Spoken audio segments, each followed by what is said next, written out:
인사드리겠습니다. 참 잘 오셨습니다.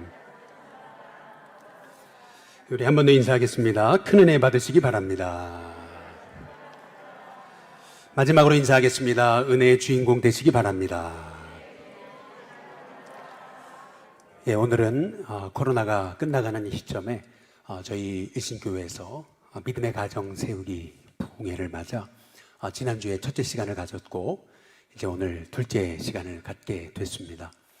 지난주에는 우리 감리교 신학대학의 이덕주 교수님께서 오셔서 어머니에 대한 간증으로 우리에게 큰 은혜를 주셨고요.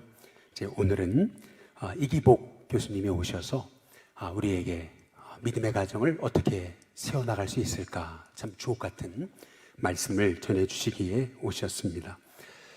우리 이기복 교수님은 온누리교회 협동 목사님으로 지금 계시고 또 횃불 트리니티 신학대학원에서 가르치셨습니다. 지금은 바른인권 여성연합의 대표로 계시면서 이 땅에 참 귀한 주님의 가정을 세우기 위해 애쓰시고 계시는 귀한 목사님이신데요. 오셔서 이제 말씀 전하실 때 우리 박수로 환영하시고 할렐루야로 화답하겠습니다. 할렐루야. 예, 감사합니다. 예. 잠깐 우리 헌금 위에서 기도해 주시고 그리고 말씀 전해 주시겠습니다. 네, 잠깐 기도하겠습니다. 하나님, 저희들이 이렇게 모여서 주님을 찬양하고 또 하나님의 말씀을 묵상할 때 주님, 저희들에게 용기를 주셔서 이 세상을 주님의 나라로 바꾸는데 우리 일신교회와 저희들을 사용하여 주시옵소서. 저희들이 드린 물질이 그런 전파에, 복음 전파에 잘 사용되게 하여 주시옵소서. 예수 그리스도의 이름으로 기도드렸습니다. 아멘. 네, 반갑습니다. 네. 믿음의 가정 세우기 부흥회인데요.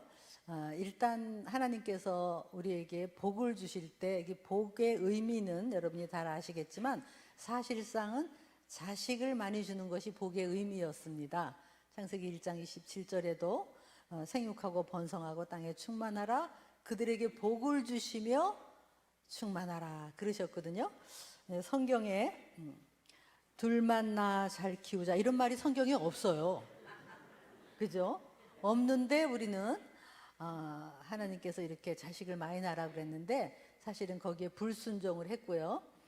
시편 127편에 보면 자식은 기업이고 상급이고 장사의 수중에 화살과도 같아서 화살통에 화살이 가득하면 원수가 와도 수치를 당하지 않는다. 다시 말하면 우리가 자녀가 많으면 이슬람하고도 이길 수 있는 거예요. 이슬람은 근데 지금 10명씩 낳고 우리는 1명, 2명 낳으니까 그냥 저절로 있어도 지구는 이슬람화가 돼요. 옛날에 우리나라가 그냥 무조건 5, 6 막 낳을 때 그냥 내버려뒀으면요, 한국이 디아스포라만큼 많이 흩어졌잖아요, 세계에. 그러니까 가는 곳마다 예배를 드리고 가는 곳마다 선교하고 하여간 특별한 민족이에요. 부지런하고. 그러니까 그대로 애를 낳았으면 한국의 국위가 얼마나 올라갔을까, 세계에서. 근데 나라가 너무 근시안적으로 하나만 낳아라, 둘만 낳아라 그래서 이 보물과 같은 아이들을, 셋째를 낳았으면, 정말 넷째를 낳았으면 얘네들이 다 지도자가 돼서 각 계층에, 그리고 어머니들은 막 어머니날 선물도 많이 받고 막 그랬을 텐데 우리가 다 속았어요. 근데 저도 한참 그 아이 낳는 연령에 제가 교회를 다녔다니까요. 그런데 교회에서 나라가 막 하나만 낳아라 막 이럴 때 무턱대고 낳다 보면 거짓골을 못 면한다 막 이러면서 그랬을 때요, 목사님이 아니다, 예수 믿는 사람은 많이 낳는 게 하나님의 복이고 그래서 자손을 볼지어다, 이것이 믿음의 가문을 이어가는 거다라고 목사님이 얘기해 주셨다면 저는 셋째, 넷째를 낳았을 거예요. 근데 여러분, 그때 목사님들이 그렇게 말한 분이 거의 없었어요. 침묵했어요. 우리가 흔히 교회에서 정치 얘기를 하면 안 된다 이런 말을 하는데요, 여러분, 그때 나라가 그렇더라도 하나님의 법칙은 아니다. 많이 낳는 게 복이다라고 목사님들이 말을 했어야지. 말 안 한 게 이 침묵이라는 게 무서운 거예요. 진리를 선포 안 한 거예요. 얘기 안 한 거예요. 그래서 얼마나 많은 죄를 저질렀습니까? 교회 안에 많은 가정도 낙태가 마치 이름은 멋있어. 뭐 산하 제한, 뭐 가족 계획, 사실은 태아 살인이에요. 뱃속에서 아기가 엄마 나를 좀 태어나게 해주세요 하는데 그 애를 이렇게 석션으로 나중에 좀 크면 잘라서 갖다 버리고, 여러분 미국에요 그 낙태 산업이라는 게 있어요. 거기서 뽑아낸 낙태 그 물, 그걸로요 줄기세포 뭐 그 비즈니스가요 돈을 계산할 수 없을 정도로 큰 거예요.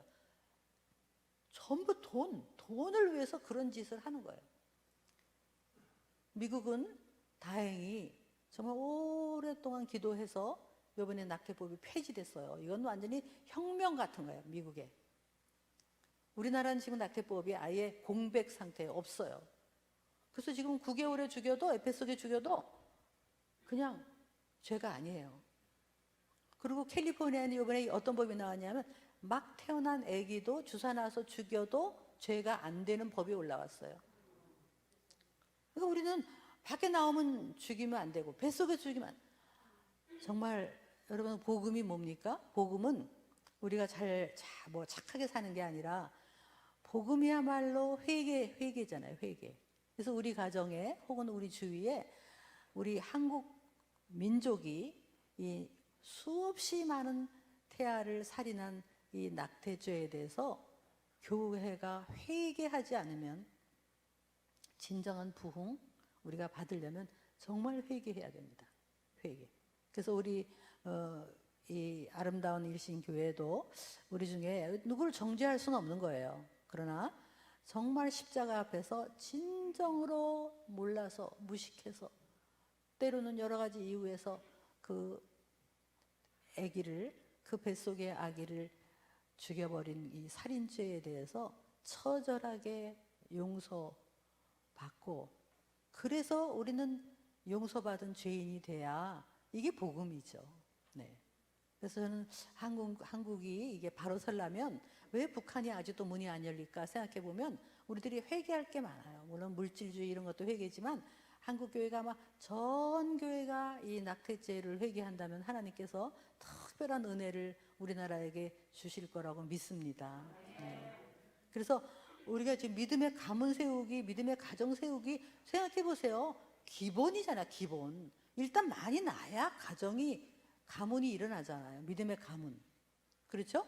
그래서 많이 낳자. 그래서 제가 이제 여성 단체를 만들어서 한 자녀 더 낳기 운동을 5월 5일 날 시작했어요. 그래서 어린이날 시작했는데 하나보다 둘이 좋다, 둘보다 셋이 좋다, 어린이날 최고의 선물은 동생 막 이러고 다녔어요.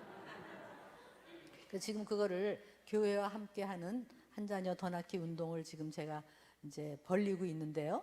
자, 여러분 저를 이렇게 불러주셨으니까 저를 도와주는 의미에서 자, 옆에 분에게 한 자녀만 더 낳으세요 해보겠습니다. 한 자녀만 더 낳으세요. 네. 네. 근데 뭐 여기는 뭐 가망성이 다 없는 분들인 것 같은데. 네. 네, 그죠. 아유, 맞아요. 많이 낳았으면 얼마나 그게 복이었는데. 네, 우리나라가 지금 인구가 지금 심각하잖아요. 교회만이라도 한 자녀씩 더 낳으면 이 그래프를 올릴 수 있다. 예, 제가 그것 때문에 막 운동을 하고 있어요. 자, 그 다음에 이제 한 잔 잘 낳아서 이제 잘 키우는 게 이게 쉬운 일이 아닌데, 오늘 이게 본문 디모데 후서 이 3장 말씀이요. 제가 그전에도 많이 읽고 그랬어요. 근데 요즘처럼 이 말씀이 너무너무 리얼하게 막 다가오는 때가 없어요. 정말 이 말씀이 막 실제인 것 같아요. 이게 말세에 고통하는 때가 이르러, 근데 영어로는요 매우 위험한 때 이렇더라고요. 그리고 나서 뭐 자기를 사랑하고 돈을 사랑하고 막 부모를 거역하고 쾌락을 뭐, 그리고 막 부모를 감사하지 않고요 아주 교만하고 뭐 부모를 거역하고 뭐 이런 것들이 막 나오는데요. 요즘 세대에 막 어른들을 우습게 알고 부모를 거역하고 그리고 쾌락을 사랑하고, 이게 요즘 마지막 때에 그냥 이 다음 세대는 요즘 애들은 그 밀레니엄 제너레이션 MZ 세대라고 막 그러는데요. 그들은 막 재미, 막 재미, 쾌락을 따라간단 말이에요. 근데 왜 그럴까? 왜? 근데 사실은요, 여러분, 저는 그렇게 생각해요. 그들이 의미를 찾았다면, 목적을 찾았다면, 인생의 비전과 참된 의미를 찾았다면 왜 그 말초적인 쾌락을 따르겠어요? 그러니까 인간이 그렇잖아요.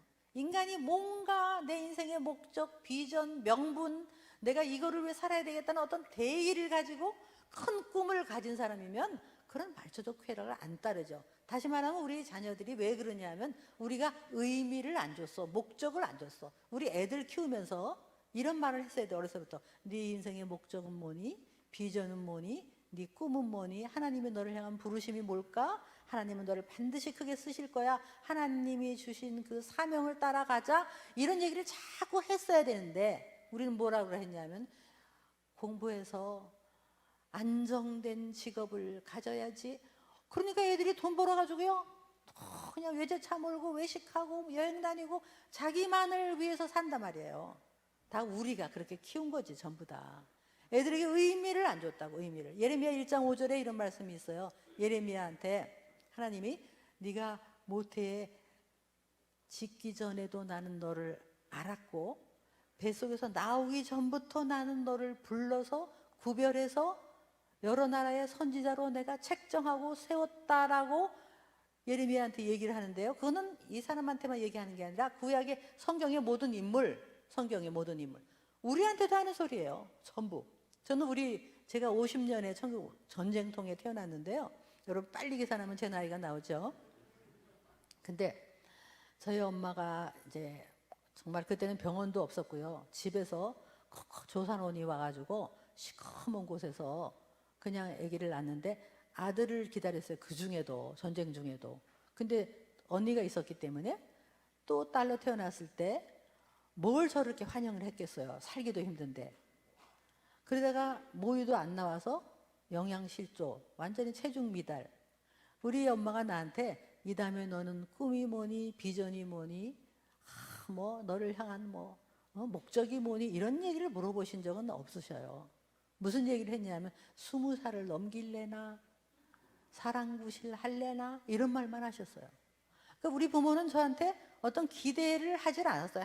또 하나의 여자아이. 그래서 저는 지금 예수 믿고 예수님 만난 다음에 굳게 믿기는, 우리 한 사람 한 사람 우연히 태어난 사람 없고 저를 향한 하나님의 계획이 그 50년 그때 전쟁통에 태어났다 할지라도 우리 모두에게는 계획이 있고 비전이 있는 거잖아요. 여러분 그렇지 않습니까? 목적 없이 하나님은 뭘 하시지 않으시죠. 그럼 내가 태어난 목적이 있잖아요. 저는 이 나이가 돼도요, 나머지 인생을 그 목적, 하나님이 나에 대한 부르심, 그 사명이 뭘까 하고 귀를 쫑긋하고 그러고 가요. 그러니까 제가 그런 여성 운동도 막 하고 그래요. 제 친구들은 저보고 그래요. 너 왜 그러고 사니? 그러면 난 걔들 보고 그래. 넌 왜 그러고 사니? 그래요. 걔들 맨날 바닷가에서요, 조개 줍고 너는 이 다음에 하나님한테 가서 뭐 하다 왔니? 그러면 조개 껍질 줍다 왔어요. 그럴래? 막 이렇게 제가 얘기를 해요. 우리는 사명을 따라 사는 거죠. 목적을 따라서. 우리 아이들에게 그거를 넣어줬다면 걔네들이 왜 그렇게 쾌락으로 가겠어요? 그러니까 여러분 아이들에게 끊임없이 얘기해 줘야 돼요. 너를 향한 하나님의 부르심이 뭘까? 그 목적을 따라 살아. 그게 교회의 목적도 있고 대한민국의 목적도 있는 거 아니에요? 대한민국도 왜 그렇게 정말 얼마나 가난했던 이 나라, 정말 희망이라고는 없고 그런 나라에 그 선교 스토리 말도 못하죠. 그런데 이 나라를 하나님께서 부르시고 이렇게 세우셨으면 우리 잘 먹고 잘 살아 그런 건 아니잖아요. 분명히 우리나라를 향한 하나님의 목적이 있잖아요. 그거를 이루어야 되는 거고, 근데 이제 두 가지로 나와요. 그걸 이루는 거, 그 다음에 사탄 마귀는 이걸 어떻게 하든지 그냥 꺾어버리는 거죠. 사람도 마찬가지예요. 하나님이 부르신 부르심이 있고 사탄 마귀는 니를 그냥 살아. 그냥 쾌락을 따라 살고 그냥 그렇게 살아. 이렇게 하는 건데 우리는 이 부르심을 따라. 대한민국도 마찬가지예요. 근데 이제 오늘 이렇게 정말 하나님께서 우리에게 비전도 주시고 하셨는데 우리 아이들을 그렇게 해야 믿음의 가문이잖아요. 근데 오늘 13절에 아까 읽을 때 뭐라고 되는지 아세요? 악한 사람은 더욱 악하고 속이는 사람은 더욱 속이고 속고 속이고 이런 말씀이 있어요. 여러분 인간이요 얼마나 악한 줄 아세요? 악한 거는 끝도 없이 악해요. 속이고 제가 요 지난주에 저기 어떤 독일 교수님이 오셔서 그분하고 이제 국회에서도 컨퍼런스 하고 뭐 계속 그 어떤 포럼도 하고 토론도 하고 그랬어요. 근데 이분이 누구냐면 나이가 많은 교수님인데요. 독일. 근데 독일에 아주 전원의 아름다운 사립 학교가 있었어요. 근데 이름이 오덴발트인가 뭐 이런 학교예요. 근데 그 유네스코에서 상을 줬어. 그래서 유네스코에서 아주 우수한 학교, 개혁학교라고 상을 줬어. 그래가지고 부모들이 이 좋은 대학인 줄, 좋은 중고등학교인 줄 알고 애들을 많이 보냈어요. 기숙학교, 전원 기숙사. 근데 여기에서 어떤 일이 벌어졌느냐 하면은, 그러니까 여러분이 상상을 초월해. 악해도 그렇게 악해. 소아 성애를 하는 선생들이 모인 거예요, 그 학교에. 그래서 그 학교에 은밀하게 기숙사를 하면서 하여간 밖에서는요, 막 좋은 학교라고 막 유네스코에서 상을 줬어. 근데 거기서 뭐 교육학적 에로스라는 이론, 그 다음에 교사와 학생들에게 친밀하고 우정 어린 관계, 이런 얘기를 했어요. 그거 수상하잖아, 벌써? 그래서 우정 어린, 그 다음에 친밀한 선생과 제자들의 관계. 어쨌든 길게 얘기할 수 없고 거기에서 이 500명에서 900명 아이들이 선생들한테 완전히 소아 성의 성추행을 당한 거예요. 남자아이들. 그래서 12명이 자살을 했고요. 근데 그동안에 이제 수면에 그게 올라왔다가 신문에 나다가 또 어떻게 없어지고 넣었다가 없어지고 넣었다가 없어. 그래가지고 10몇 년 동안 그게 다 잠겨 있다가 요번에 우리나라에 와 있는 이 교수가 지금 와 있어요. 요번에 어저께는 사랑의 교회에서 새벽기도에서도 말씀을 하셨더라고요. 근데 이분이 그거를 결국은 들춰내 갖고 사람들이 경악을 한 거예요. 경악. 정말 악해도 어쩌면 그렇게 악하냐고. 인간이 할 수 있는 그 아이들을 완전히 그 아이들이 자살을 할 정도로 꼼짝을 못하게 사무라이식으로 화랑식으로 완전히 그 권위주의에다가 그러면서 말로는 해가 애들을 그렇게 성적으로 유린한 학교였어요. 그래서 그 학교가 이제 물론 끝이 났어요. 2014년에 끝났고요. 그 이후로 아주 독일은 이제는 아주 이제 소아성애니 뭐 이런 게 아주 그냥 신물이 난 거예요, 사람들이. 그래서 독일이 아주 거의 이제는 유럽이 가다가 이제 끝까지 갔다가 너무 사람들이 경악을 해가지고 거의 끝나가는데 우리나라는요, 이제 와서 뒷북치고 교과서를 애들에게 5살, 6살에게 자위를 가르치고 뭐 성기를 그림에다가 그려갖고 보여주면서 애들에게 그런 걸 가르치려고 교과서를 지금 개정하고 있어요. 지금 10월에 개정해서 11월에 나오면 다음 해에는 애들이 그거 가지고 공부해요. 부모들이 싸워서 겨우 아는 게 뭐냐면 칼라로 성기를 그린 거, 교과서에 있는 거를 싸워서 흑백으로 만든 거 몇 년 전에 그거 하나 했는데 이거 뒷북치는 거예요. 악한 사람은요 끝없이 악해. 그러니까 애들이 쾌락으로 가는 게 아니라 쾌락을 조장을 하고 지금 이런 시대에 우리가 살고 있어요. 이런 시대에서 여러분 아이 키우는 게 쉬운지 아세요? 우리가 말로는 믿음의 가문을 만들자, 믿음의 가정을 만들자 그러는데요. 만만치 않아요. 제가 오늘은 좀 마음 먹고 이렇게 와서 여러분에게 좀 좋은 얘기, 저하게 부드러운 얘기 하고 싶지만 시대가 그렇지 않기 때문에 너무 악해요, 지금. 그런데 이 밖에서는요, 사탄 마귀가 아주 마치 누군가가 천재적으로 기획을 한 것 같아요. 착착착착 아주 어떤 이름으로 교육 철학이라는 이름으로 교육가라는 이름으로 철학 무슨 사상이라는 이름으로 문학이라는 이름으로 하여간 이론의 대가들이 말하니까 그럴듯하잖아요.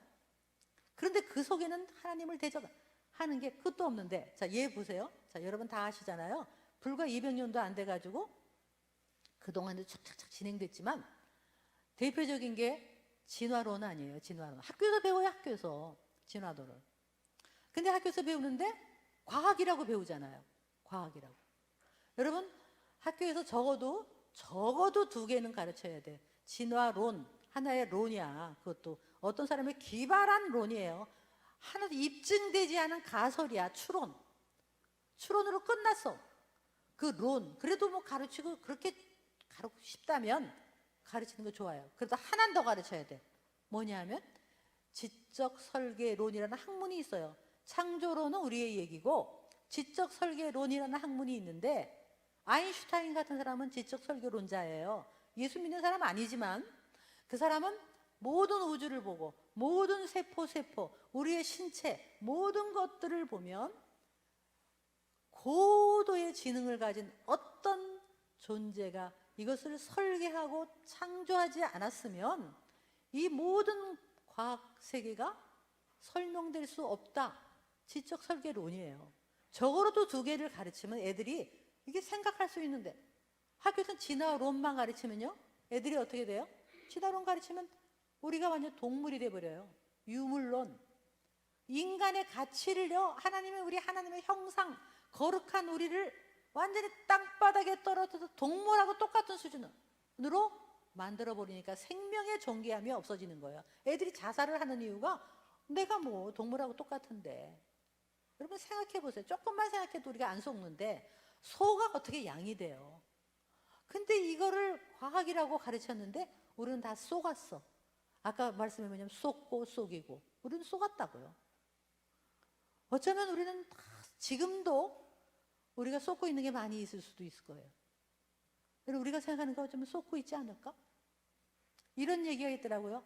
저 정글에 어떤 그 원주민들이 하나도 문명이 안 들어오는데 어느 날 커다란 접시가 하나 들어오면서 동네에 텔레비 하나가 들어왔어. 그러니까 번쩍번쩍하고 막 젊은 애들이 모여서 거기서 막 보고 있는데 막 이상한 사람들이 그런데 어떤 남자가 갑자기 나오더니 코카콜라 뭐예요? 코카콜라 광고. 그러니까 물이 탁 튀면서 코카콜라. 이 젊은 애들이요. 그다음부터 한 달 내내 공예품을 만들어서 보트가 들어오면 거기서 다 보트에서 다 팔아 얘네들이 공예품을. 그러고는 코카콜라 하나를 받아. 그리고요 젊은이들이 다 이걸 들고 다니면 굉장히 나는 멋있는 거야. 이게요 그거 다 세뇌당하는 거잖아요. 그 상술에. 그럼 그 사람들만 그럴 거냐고요. 우리도 어쩌면 어떤 의미에서 다 속고 있는 게 아닐까. 속고 있어요. 그러나 우리 젊은이들은 말할 것도 없지. 학교에서 배우는데 진화론을 과학이 아닌 거를 지금 과학이 발달할수록 진화론은 꽝이야 꽝. 근데 진화는 우리 동물이래. 그러니까요 이게요 우생학이잖아요. 쓸모 있는 사람은 살아남고 쓸모없는 건 도태되고. 그러니까 이걸 누가 좋아했겠어요? 히틀러가 좋아해갖고 유대 민족은 쓸모없고 자기네 독일 민족은 우수하다 그래가지고 독일 국민 전체가 속았어요. 여러분 아세요? 그거 할 때요 신학자도 속고 과학자도 속고 기술자 모든 최고의 독일의 지성인들이 다 속아서 협조했어요. 죄책감도 없었어요. 왜냐하면 그게 이론이니까. 그래서 사람을 600만을 죽이고도 눈이나 깜짝 안 하는 건 다 속은 거예요. 그것뿐이겠어요? 그러고 나서 이제 다 얘기할 수 없지만 공산주의가 나와갖고 뭐라 그러는지 공산주의는 종교가 있어서 이 골치 아픈 거야. 그래서 종교는 아편이다 이렇게 얘기했어요. 아편이다. 그 다음부터 뭐라 그랬어요? 또 프로이드라는 사람이 나왔어. 여러분 프로이드 다 공부했을 거예요 여러분. 근데요 프로이드가 뭐라고 했느세요? 종교는 강박증이래, 강박증. 그러니까 여러분 자녀가 학교에서 그걸 배워요. 프로이드가 말하는데 종교는 강박증이래. 그러면 여러분이 주일날 하루 종일 가가지고 오후 예배까지 갔다 와. 엄마가 아유 엄마 강박증이야. 우리 애들이 학교에서 그렇게 이론을 배우는요 전부 다 그래가지고 이게 전부 이 유명한 학자들이 학교에서 이렇게 가르치는데 여러분 자녀가 거기 가서 신앙을, 이 하나님의 신앙을 붙잡을 수 있겠어요? 그 대가들이라는 사람들이 얘기하는데 그 강박증, 우린 다 강박증 환자야. 그렇게 착착착착 진행이 돼서. 근데 프로이드라는 사람이요 모든 걸 성으로 풀었거든요. 애들이 모유를 먹는 것도 애기들도 그게 성적 욕구의 충족이라고 그랬어요. 그리고 모든 것이 이게 뭐 성으로 풀었는데 그래도 그 프로이드는 이제 그것이 잠복돼 있다가 이제 사춘기 지나서는 나온다 그랬는데요.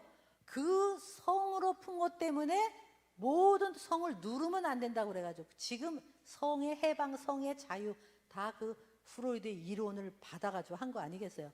바톤을 이어받아요. 누군가가 천재적으로 기획을 해요. 여러분 사탄 마귀는 우리보다 머리가 좋아요. 그죠? 얼마나 천재적으로 기획을 해서 인간이 하나님으로부터 멀어지게 만드는데 우리 자녀들이 학교에서 이걸 여러분 학교가 진리의 전당이에요? 대학이 진리의 전당이냐고? 아니죠. 이제는 대학에서 이런 걸 가르치는데 종교는 강박증이다. 종교는 아편이다. 이렇게 배우는데요. 그렇게 하면서 다 바톤을 이어서요. 뭐 말로 다 할 수 없죠. 니체라는 사람은요. 아버님도 목사님이고 외할아버지도 목사고 친할아버지도 목사예요. 그런 집에서 태어난 니체가 왜 이런 흐름에서 보니까 다 좋아. 막 종교도 우리는 마음 놓고 성을 하고 막 해체주의 뭐 다 무너뜨려 기존 보편적인 진리를 다 없애자 막 이러고 나오면서 자유 막 이러고 나가는데 걸리작거리는 게 하나 있어. 그 뭐냐 우리 속에 있는 죄책감, 우리 속에 있는 양심, 우리 어떤 우주의 도덕 이런 것이 있잖아요. 이게 걸리작거리는 거야. 그래서 니체가 하는 말이 우리가 신을 없애자, 신을 죽이자, 신을 죽였다 이렇게 하잖아요. 저는 이제 좀 사이드로 제 상상인데요. 왜 아버지도 목사고 모두가 그런데 얘가 왜 이렇게 극으로 하나님을 죽이는 일을 했을까? 저는 이런 상상을 해봐요. 엄마 아버지가 부모님이 할아버지 할머니가 얘를 하나님의 사랑과 은혜로 인내로 늘 걔를 사랑하고 칭찬하고 정말 은혜로 키웠다면 얘가 그렇게 안 가지 않았을까. 뭔가 부모님이 가지고 있는 그 기독교와 종교가 얘한테는 위선으로 느껴지고 부모에 대한 분노가 있었던 건 아닐까. 제가 이런 생각도 해봐요. 여러분 자녀하고 일단 사이가 나쁘면요 절대로 복음 못 전해요. 엄마 아빠가 믿는 예수님, 난 엄마 아빠가 싫어. 그러면 예수님 못 전해요. 어쨌든 니체가 이랬죠. 신을 죽이고 자기는 그래놓고 정신병자가 돼가지고는 13년 병원에 있다가 결국은 죽었어요. 뭐 뿐이겠습니까? 제가요 대학교 다닐 때 불문학을 했어요. 불란서 문학. 불어가 멋있다고 겉멋 들어갔고요. 그렇게 하는데 학교에서 배운 거 뭐 그중에서 다 잊어버려도요 사르트르는 안 잊어버려요. 사르트르 맨날 사르트르 공부했어. 근데 사르트르가 뭐라고 했는지 아세요? 그냥 지성인들이 신을 믿는 거는 비겁한 거다. 인생의 주인은 너다. 스스로 만들어가는 거다. 네 인생의 책임을 네가 져야지. 죽음을 두려워하지 마라. 얼마나 멋있어요. 말은 멋있잖아. 그래서 그거를 막 인생의 주인은 너다. 우리 여러분 그렇게 생각해요. 애들한테 혹시 인생의 주인은 너다. 그게 얼마나 하나님을 떠나게 만드는 거죠 아세요? 내 인생의 주인은 하나님이신데 인생의 주인은 너다. 여기서부터 인본주의가 나오는 거예요. 그런데 그래서 사르트르가요. 불란서의 많은 청년들이 이 한 유명한 이 언변, 말을 잘해 웅변가. 이 사람으로 인해서 전부 교회를 떠났어요. 불란서의 교회가 완전히 쇠퇴를 하게 되는 거는 아주 주범이 사르트르예요. 그리고 본인은 마지막에 정말 비참하게 죽었어요. 죽음을 두려워하지 마라. 그건 죽음을 두려워해서 난리를 치고. 그리고 그 계약 결혼했다는 여자 파트너가 또 여자는 제2의 성. 어쨌든 그래갖고 지금 그래서 막 페미니즘이 나오고 남자가 여자가 남자가 될 수 있고 여자롭고 안 살아도 된다. 하여간 이 이론들이요. 모든 학교에서 배우는 이론들이 착착착 자기들이요. 아주 애들을 세뇌시키고 애들을 하나님을 떠나게 만드는 이런 곳에서 우리가 대충 애들을 믿음을 심어줄 수 있을 거라고 생각하세요? 애들이 학교에서 그런 걸 배우는데 대학교 1학년만 가도요 순진하게 들어가. 근데 학교에서 이런 걸 잔뜩 배워. 조금씩 눈빛이 달라져. 3학년 가면서 교만해져. 4학년 가면서 아주 그냥 꼭대기까지 잘못된 지식이 들어가서 엄마 아빠는 고리타분한 그런 것들을 예수를 믿는 건 다 그냥 그거는 아편이다 이렇게 얘기할 때 여러분이 그 아이들하고 어떻게 얘기할 수 있겠어요? 그 누가복음 12장에 예수님이 이런 말씀하셨어요. 아버지와 아들이 분쟁한대요. 어머니와 딸이 분쟁한대. 가정에서 시어머니하고 며느리가 분쟁을 한대. 마지막 때에 이게 애들이요 이제는 생각의 싸움, 아주 사상의 싸움, 가치관의 싸움, 이게 견고한 진이 돼서 애들이요 말을 하면은 학교에서 배운 지식이 먼저 들어가요. 뭐보다? 말씀보다, 신앙보다, 성경보다 먼저 들어가니까 이게 견고한 진이 선점이 돼버리면 아무리 얘기도 안 돼요. 이게 여러분 그냥 하는 소리 같습니까? 여러분의 자녀는 지금 어디 있습니까? 어떻게 살고 있습니까? 우리가 어떻게 키웠습니까? 돈을 잘 벌면 성공이라고 생각했습니까?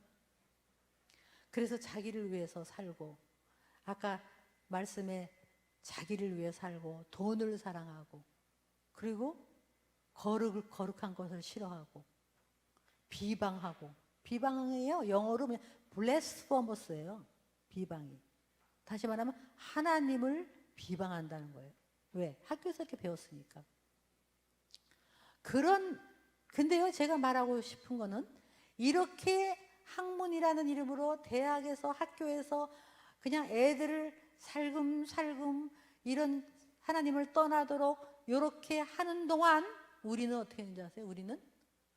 우리는 교회에서 우리끼리 내적 치유하고 우리끼리 교회 프로그램하고 바깥에 이런 거대한 이 사탄 마귀의 이런 것들에 대해서는 우리가 그들이 스물스물 아주 야금야금 우리 자녀들을 치고 들어오면서 그들의 사상을 빼앗아가고 세뇌를 시키는 동안 우리는 우리 애는 워낙 착해요 이러고선 우리끼리 교회가요 교회 안에 머물러 가지고는 이 싸움을 이길 수가 없어요. 그렇잖아요. 우리끼리 아마 사탄은 그럴 거야. 니들끼리 잘 지내. 바깥 일에는 관심 갖지 마. 사회일, 뭐 정치 이런 거 관심 갖지 말고 교회 안에 프로그램만 해. 얼마나 좋아하겠어요, 침묵하면. 그런데 우리는 다음 세대의 자녀 교육에 대해서는 침묵하면 안 되잖아요. 그들이 올바른 걸 배우도록. 그렇게 해야 되는데 정말 우리 교회가 깨어나야 됩니다. 여러분 깨어나세요. 세상이 만만치 않아요. 밖에서는 그냥 정말 이 최종 목표는 뭔지 아세요? 최종 목표는 가정을 무너뜨리고 결혼을 무너뜨리고 다음 세대를 무너뜨리고 최종 목표는 교회를 무너뜨리는 게 하나님의 교회. 왜냐면 교회가 참 골칫거리거든 걔네들한테는. 성경을 무너뜨리는 게 성경 말씀을 무너뜨리려고 하는 거예요. 이런 싸움에서 우리가 이 때를 분별하고 시기를 분별하고 우리 자녀를 그러면 어떻게 할 거냐? 아까 여기 본문 말씀에 그러니까 어려서부터 하나님의 말씀으로, 하나님의 말씀 의로 교육하기에 유익하고 구원에 이르는 지혜가 있고 바르게 하고, 그런 하나님의 말씀으로. 근데 이 말씀이 세계관이 돼야 돼요. 기독교 가치관, 세계관이 돼야 돼요. 그래서 제가 이제 오래전에 엘파소라는 데를 갔어요. 갔더니 오라고 그래서 갔더니 세상에 얼마나 먼지요. 비행기 타고 갔더니 교회가요 30명도 안 돼, 교인이. 그래서 내가 이렇게 멀리 왔는데 교회가 작다 이렇게 생각했어요. 근데 새벽 기도부터 하래. 그 새벽 기도 갔더니 한 10명 나왔어요. 제가 시차도 바뀌고 얼마나 피곤한데 10명이 나와 있으니까 제가 좀 맥이 빠지잖아요. 그래도 이제 말씀을 전하려고 딱 섰는데 문이 열리더니 10대 남자아이들이요 11명인가가 척척척척 들어오서 앞에 쭉 앉아. 이 시골에 얘네들 누구야? 그랬어요. 나중에 새벽기도 끝나고요 집사님들이 해주는 밥 먹고 한 바퀴 뛰고 그 다음에 모여서 큐티하고 그 다음에 책을 읽고 리더십 책 이런 거 읽고요. 그 다음에 또 막 그냥 농구도 하고 그 다음에 너는 앞으로 뭐가 될래 하고 비전 때문에 적성 검사하고요. 그리고 찬양하고 얘들 2주 동안 그냥 맹훈련을 해요. 여름 캠프를 해요. 근데 그 교회가 너무 작아서 목사님이 없어요. 무목교회라는 목사님이 없어. 근데 그 2시간 거리에 신학교에 어떤 교수님이 이 교회를 도와주고 있는데 여름마다 캠프를 하고 있었더라고요. 그래서 저를 부른 거예요. 그래서 제가 목사님한테 그랬어요. 아니 목사님, 세상에 할 일도 많으실 텐데 아니요 열 몇 명 놓고 2주 동안 이렇게 얘네들한테 시간을 드리고 계세요. 그랬더니 그 목사님이 하신 말이 있어요. 얘네들 얼굴 다 한번 기억하세요. 얘네들 이름을 다 기억하세요. 얘네들이 10년 후, 15년 후 한국과 미국에 어떤 리더가 돼 있을지 나는 얘네들을 지금 투자하고 훈련시키고 있습니다. 해마다 하셨어요. 해마다. 그래서 걔네들한테 세계관 공부를 시켰다고. 세계관. 가치관 교육을 시켰다고요. 그럼 니네들이 대학 가면 이런 거 배울 텐데 분별력을 가르쳤다고요. 그 제가 막 찾아봤어요. 찾아봤더니 그게 이 목사님 너무 훌륭하신데요. 미국에도 그 콜로라도 가니까 그런 게 있더라고요. 썸밋 미니스트리라는 그런 또 기관이 있더라고요. 다른 데도 있겠지만 제가 아는 한.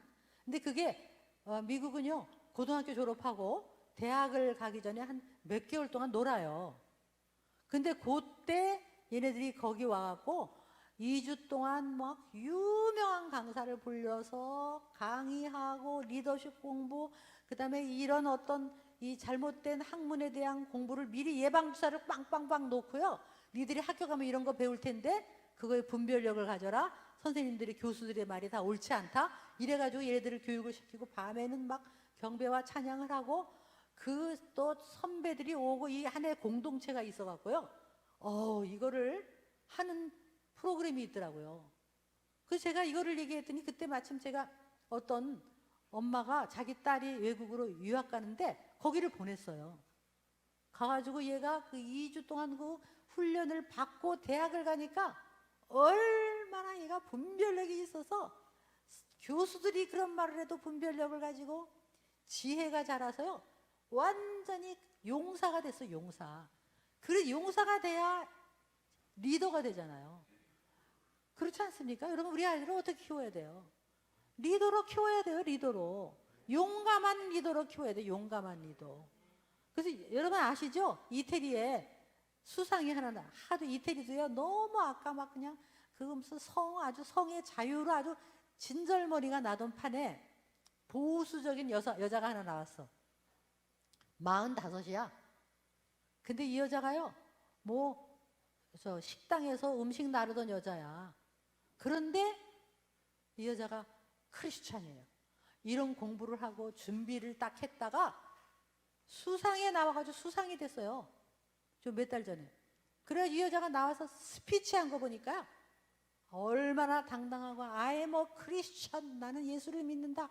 나는 다음 세대를 지킬 거며 이 나라를 지킬 거며 그 다음에 교회를 지킬 거며 가치관을 지킬 거다라고 용감하게 말하더라고요.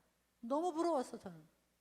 여러분 우리 자녀 중에 그런 아이들이 나와야죠. 너 하나 잘 먹고 잘 살아가 아니라 얘네들이 이 복음으로, 여러분 이 복음이라는 것은 교회 안에만 있는 게 아니잖아요. 하나님의 나라는 교회 안에만 있는 게 아니잖아요. 하나님의 나라는 지금 이 사회에도 하나님의 나라가 임해야 되고, 사회, 경제, 역사, 우리나라 정치, 거기에도 전부 하나님의 의와 나라가 임해야 되는 거, 그거 책임이 우리에게 있는 건데 우리는 그거는 몰라라 하고 우리끼리만 있어갖고 어떻게 하겠어요. 그러니까 우리 자녀들 중에서 깨어있고, 그리고 이런 정말 분별력을 가지고, 그러나 성경적 가치관을 가지고 하나님의 의와 거룩을 알되 뱀처럼 지혜롭고, 그 다음에 비둘기처럼 순결하게 나가가지고 이 사회에 정말 대한민국을 향한 이 부르심을 성취하는데 쓰임받는 자녀가 나와야지, 우리가 그래야 믿음의 가정을 이어가고 믿음의 가문을 이어가는 거 아니에요. 복 받는 게 뭐냐고. 복 받는 게, 제가 편안한 얘기를 하고 싶지만 지금 시대가 그렇지가 않아요. 그래서 우리는 깨어나야 되고, 그러면 먼 얘기가 아니라 우리가 뭐 할 거냐 지금 구체적으로. 여러분 자녀들이 머리가 크면 말 안 듣죠 이제. 그런데요, 아직 애들이 중학교 고등학교일 때 중고등부 교사는요 정말 뛰어난 사람이 들어가야 돼요. 대충 해서 될 일이 아니에요. 얘네들이 지금 정말 예수님을 믿느냐 안 믿느냐 기로에 서 있기 때문에 그들에게요 무슨 공과 공부 이 정도 해가지고 안 되고요. 이런 걸 일주일에 한 번이라도 뭐 독서 스쿨 이런 거 해도 돼요. 독서 스쿨. 그래서 이런 책이 있어요. 많은 책에 이런 뭐 책도, 책 제목이 너의 생각은 어디서 왔니? 뭐 이런 것도 있어요. 그래서 우리가 다 속고 있다. 그래서 그런 것도 있고, 뭐 세뇌라는 책도 있고 세계관의 책도 있고 이런 책이 있어요. 그런 책을 같이 애들을 모아놓고 애들 읽히는 거예요. 일주일에 한 번만 모여서라도 여기 카페 같은 데서 모여서 애들한테 그 책을 읽고 토론하게 만들고, 야 니들이 이제 대학 가면 학교 가면 와 이런 거 배울 텐데 니들이 이 분별력을 가져야 된다. 그래서 그들에게 가치관, 성경적 가치관, 아마 우리 교회가 여기서 그것만으로 대안학교까지 못하죠. 우리가 지금 역량이 대안학교 못하고 그런다 하더라도 적어도 여기에 어떤 장로님이나 어떤 집사님이나 어떤 분이 이런 마음을 갖고 청소년 세계관 방과 후 스쿨 뭐 이런 거라도 해갖고 일주일에 한 번이라도 모여서 얘네들한테 세계관에 대한 공부를 시키고 이렇게 해서 그게 유명해지면요 부모들이 다 보낼 거예요. 부모들이 보낸다고. 그러면 애들이 정신이 바짝 나죠. 걔네들이 무슨 쾌락으로 가겠어요. 걔네들이 그 아까 그 복음 말씀처럼 이기적이고 그럴 필요가 없는 거예요. 왜? 나를 향한 하나님의 계획이 있고 목적이 있고 대의가 있고 명분이 있고 내가 목숨을 걸 만한 진리가 있다면 우리는 몸을 던질 수 있잖아요. 특히 우리 젊은이들은 던질 수 있잖아요. 걔네들한테 이런 교회마다 있어야 돼요. 여러분이 정말 여기서 조금이라도 정말 생각이 있는 분은 몇 분이 모아서 하세요. 이 청소년 세계관 리더십 스쿨 뭐 이렇게 이름 붙이면 부모들이 보낸다고. 그럼 책을 익히면 돼요. 읽고 토론하고 지들끼리 토론하고 발표하면서 사고를 늘리고, 그래서 애들이 나가서 어디 가서, 여러분 우리 이런 기도문도 있잖아요. 내 자녀를 평탄하고 안이한 길로 가게 하지 마시고 고난과 어려움과 이런 싸움에서 이길 줄 아는 강한 자녀로 키워주소서. 그렇게 키워야 되잖아요. 근데 오늘 제가 너무 여러분을 힘들게 하고 있나요? 예. 근데 오늘 여기 본문에 경건의 모양은 있는데 마지막 때에 이 경건의 모양은 있대요. 근데 경건의 능력은 없대.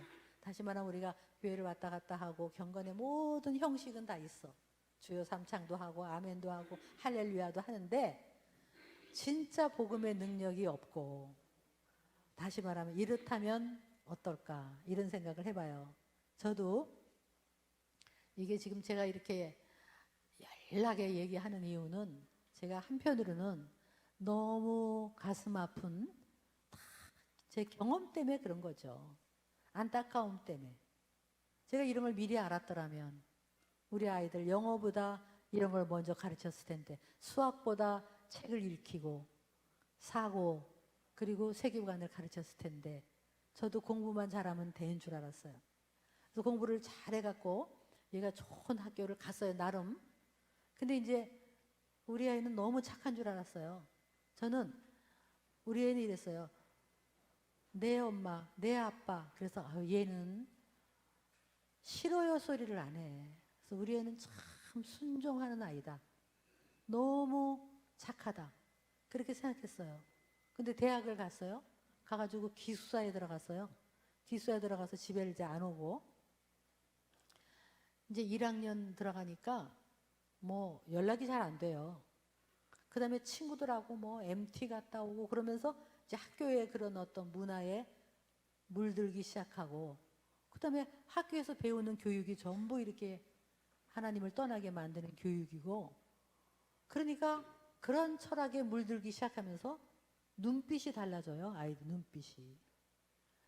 애를 통화가 안 돼요. 통화가.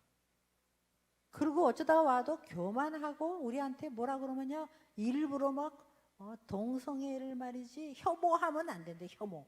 내가 언제 혐오했니? 근데 혐오하면 안 돼. 그러면서 어디서 배운 거 가지고 이게 만나면 싸움이 되는 거예요. 또 어느 날 주일날 이 교회를 안 가는 것 같아서 주일날 우리가 찾아갔어요. 찾아갔더니 기숙사에서 막 잠을 자고 있는 걸 끄집어 내갖고 교회를 같이 갔어요. 마침 그날 그 동네 학교 근처의 동네에 목사님이 그날 오늘 설교가 너무 정말 좋아서 참 잘 데리고 왔다. 우리 아이가 은혜 받겠지. 그리고 딱 보니까 얘가 코를 골고 자고 있어요. 좀 이따가 누가 나와서 막 기타를 치고 있는데, 너무 얘가 옛날에 중고등부 다 다녔어요. 교회에서 중고등부 회장도 했어. 그런데 얘가 기타 치고 찬양을 좋아했으니까 오늘 찬양 들으면서 은혜 받겠다. 그리고 얘를 쳐다보니까 얘가 없어요. 벌써 언제 나가버렸어. 그래서 이제 우리끼리 예배 보고 밖에 나왔어요. 거실에 나오니까 로비에 나와 보니까 아이가 저쪽 구석에서 아주 그냥 이러고 있어요. 우리 쳐다보지도 않고 빨리 여기서 모면하고 싶다는 표정으로 있는 거예요. 좀 있다가 제 남편이 안 보여요. 그래서 보니까 화장실을 들어갔다가 남편이 나오는데 눈이 빨개서 나왔어요. 울었나 봐요. 그래서 내가 여보 왜 그래? 여보 왜 그래요? 그랬더니 제 남편이 했던 말이 지금도 저는 가슴에 와닿아요. 여보 왜 그래? 그랬더니 하는 말이, 내가 가짜였거든. 내가 가짜였으니까 제가 뭘 배웠겠어. 쟤를 키우면서 공부만 하라 그랬지. 성경도 안 가르쳤고 내가 가짜였어. 얼마나 가슴 아픈 고백인지 몰라요. 우리 애들이요, 알아요. 엄마 아빠가 교회를 열심히 나가지만 정말 하나님을 사랑하고 정말 이 시대에 이 하나님의 나라를 위해서 일하고 있는가, 구제하고 봉사하고 삶을, 돈과 시간을 어디다 쓰고 있는가를 다 알죠. 그래서 우리는 공부해라 공부 잘해라 했죠. 그 아이에게 이런 비전과 하나님을 위해서 살도록 그런 어떤 하나님의 꿈에 대해서는 걔한테 얘기한 적이 없어요. 우리가 가짜였죠. 그 이후 저희가 얼마나 노력을 했는지 몰라요. 근데 아까 제가 니체라는 사람에 대해서 얘기했듯이 우리와 사이가 나빠지면 그 다음에 얘 영혼 구원은 끝나는 거거든요. 그래서 얼마나 정말 마음에 안 들고 몸에서 담배 냄새가 나요. 우리 애는 거짓말 안 하는 줄 알았어. 담배 냄새 난다 그랬더니 내 친구들이 담배를 펴서요. 내 몸에 뱄어요. 어느 날 담배가 뚝 떨어져 가방에서. 야 이거 뭐니 그랬더니 아유 내 친구가 여기다 넣었네. 거짓말을 하기 시작하고 그리고 우리에 대해서 완전히 부모를 그렇게 순종하던 애가 부모를 거역하고 그러기 시작할 때 우리 가슴이 미어지는 거예요. 내 아이가 이렇게 됐어요. 그래서 저희가 그다음부터 정말 무릎으로 기도하고 회개하고 기도하고 그다음부터 제 남편이 한 게 있어요. 뭐냐면 그 아들의 친구가 되기 위해 아들이 자전거 사이클을 하니까 제 남편이 자전거를 샀어요. 그래가지고 아들하고 1박 2일 둘이서 자전거 여행을 갔다 왔어요. 갔다 오면서 아무 말도 안 했대요. 정신 차려라 이런 말도 안 했고 그냥 등 탁탁 치면서 야 너하고 있으니까 참 좋다.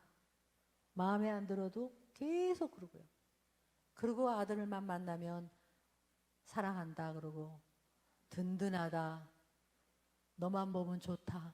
이렇게 말하고요. 그러면서 그 아이하고 일단 관계가 좋아지기 위해서 얼마나 노력했는지 마음에 안 들지만 그러기 시작한 다음부터 아이가 가까워지기 시작했어요. 가치관은 다르고 생각은 달랐지만 그러면서 우리가 사는 모습을 보고 조금씩 변하기 시작해서 지금도 가치관이 완전히 같지는 않지만 많이 돌아왔어요. 이제는 거의 아빠라면 이제 끔찍하게 여기고 정말 친구처럼 그렇게 지냈어요. 그래서 제가 얼마나 뒤에서 엄마로서 작업을 했는지 몰라요. 그래서 이제 그때는 그러니까 여러분 마음에 안 들잖아요. 자식이 우리 너무 마음에 안 들었던 거예요. 그러니까 뭐 그 잔소리 이제 잔소리 스탑하고 아이가 나타나면 제가 저희 남편을 콱콱 찌르면 알았어. 왔냐? 콱콱 찌르면 사랑한다. 콱 찌르면 자랑스럽다. 막 이랬어요.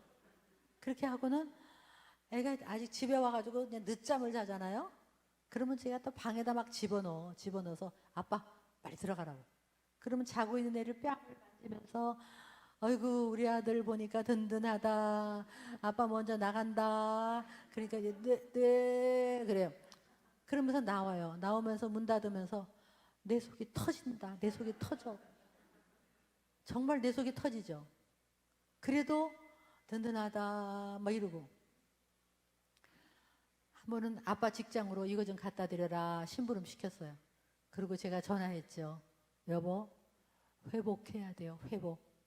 저희 남편 알아듣고 사람들이 많은 자리에서 아들이 나타났을 때 큰 소리로 이렇게 얘기했어요. 아이고 아빠가 피곤했는데 우리 아들 보니까 피곤이 싹 가셨다 이렇게 얘기했어요. 사람들 다 듣도록. 입이 이렇게 벌어졌어요. 집에 오더니 뭐 또 갖다 드릴 거 없어요? 막 이래요. 전화만 오면 그래 네 목소리 들으니까 힘이 난다. 끝나고 나서 그래 사랑한다. 그러고는 우리는 무릎 꿇고 기도하는 거예요. 그러기 시작했어요. 그 아이를 받아들이기 시작했고 정말 죄인을 사랑하시는 우리 하나님의 마음처럼 그렇게 했어요. 그러니까 이제는 엄청 가까워져서 여러분 아이하고 일단 관계가 좋아져야 그 아이의 영혼을 구원할 수 있어요. 잔소리는 이제 스탑하세요. 잔소리 가지고 특히 커가는 아이들은 뭐 잔소리는 해봐야 싸움만 돼요. 그러니까 여러분이 이따가 끝나고 나서 이 예배 끝나고 다 카톡 문자를 끄집어내서요. 문자를 하나 보내세요. 아들한테 딸한테. 특히 뭐 지금 잘 나가고 뭐 이런 애들은 뭐 안 해도 되겠지만 혹시 지금 나하고 사이가 안 좋거나 또 좀 지금 실패를 하고 있거나 뭐가 인생이 어려운 자녀 그런 자녀한테 보내세요. 자 뭐라고 보내냐고 문자 이렇게 하는 거예요. 아빠가 엄마가 오늘 교회에서 예배를 드렸는데 하나님이 나한테 다시 말씀하셨어. 네가 너무너무 소중한 내 아들이라고. 너무 소중한 내 딸이라고 말씀하셨어. 네가 내 아들이어서 고마워. 네가 내 딸이어서 고마워. 그냥 짧게 보내세요. 거기다가 그러니까 정신 차려 넣으면 안 돼.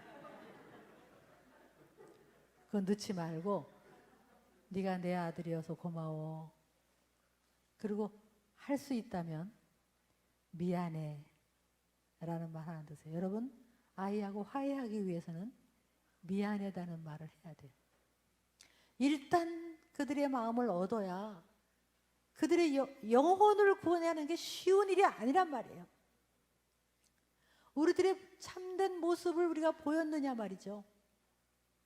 아이들이 정말 돈을 사랑하고 자기를 사랑하고 쾌락을 따라가고 부모를 우습게 알고 그 다음에 하나님을 비방하고 이러면서 세상의 문화에 쏟고 세상의 이론에 속아서 결국은 그 영혼이 하나님께 속하지 않는다면 그게 어떻게 성공이겠어요? 아무리 무슨 좋은 회사에서 연봉을 많이 받아도 그건 성공이 아니죠.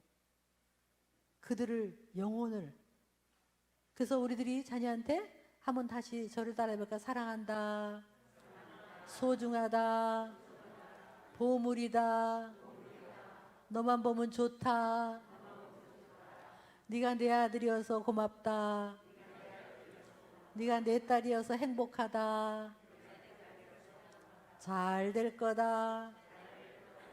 그렇게 좀 애들한테 자꾸 좋은 말을 하세요. 표현을 하세요. 표현.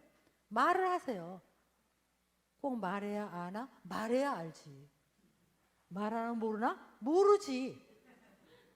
표현하세요. 더 늦기 전에 문자로 표현하시고 표현하세요. 표현해서 그들의 영혼을 일단 그들하고 나하고 관계가 회복이 되고 그리고 나서 우리가 기도하면서 그들이 가지고 있던 잘못된 생각을 벗기는 일을 우리가 해야 돼요. 이거 교회가 해야 돼요. 아직 어린 애들은 중고등부는 세교관 학교 하고 이미 큰 애들한테는 우리가 눈물로 기도로 호소를 하고 그리고 표현을 하세요. 표현. 이제 말씀을 끝내야 되겠죠? 네. 말씀을 마치겠습니다. 저번에 제가 이 강의를 이렇게 어디서 했는데 머리가 하얀 한 70, 80이 되신 분이 이제 할아버지 같으신 장로님이신가 강의를 들으셨어요. 그러니까 그분은 이제 좀 늦었다는 생각이 들었겠죠? 근데 이제 이 강의를 듣고 집에 가서 곰곰이 생각하다가 장가간 아들한테 전화를 하셨대요. 그랬더니 아들이 아버지 전화 왜 하셨어요? 딴 게 아니라 왜요? 무슨 일 있어요? 아니야 무슨 일은 뭐 근데 왜요? 그러니까 아니 딴 게 아니라 사실은 말이지 내가 있잖아 너를 사랑한다고. 뭐라고 그러셨어요? 아니 글쎄 말이다 내가 사실은 있잖아 너를 사랑하는데 말이야. 아이가 아무 말도 안 하더래요. 미안하다. 미안한 게 많아. 그러고 끊었어요.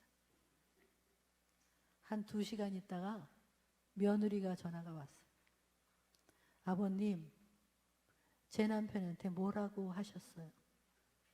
뭐라고 했길래 저렇게 방에 들어가서 계속 울고 있습니까? 뭐라고 했길래. 여러분, 우리 자녀한테 미안한 거 많아요. 먼저 그들에게 미안하다고 하고 어떠하다 할지라도 네가 내 아들이어서 고마워. 네가 내 딸이어서 행복해. 하나님이 너를 사랑하셔. 그러고 우리는 무릎 꿇고 기도하는 거예요. 그러고 나서 그들에게 진정 어리게 예수님을 전해야 되죠. 그 영혼이 구원받아야 되잖아요. 그게 믿음의 가문을 이어가는 거죠. 복 받는 게 뭡니까? 돈 많이 벌어서 부자 되는 게 복 받는 겁니까? 정말 이 하나님의 가문을 이어가려면 우리부터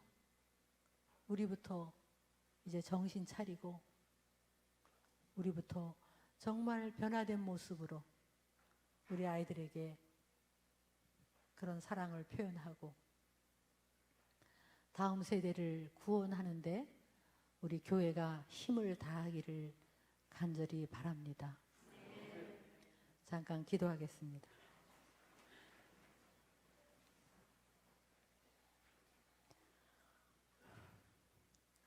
여러분의 자녀는 어디에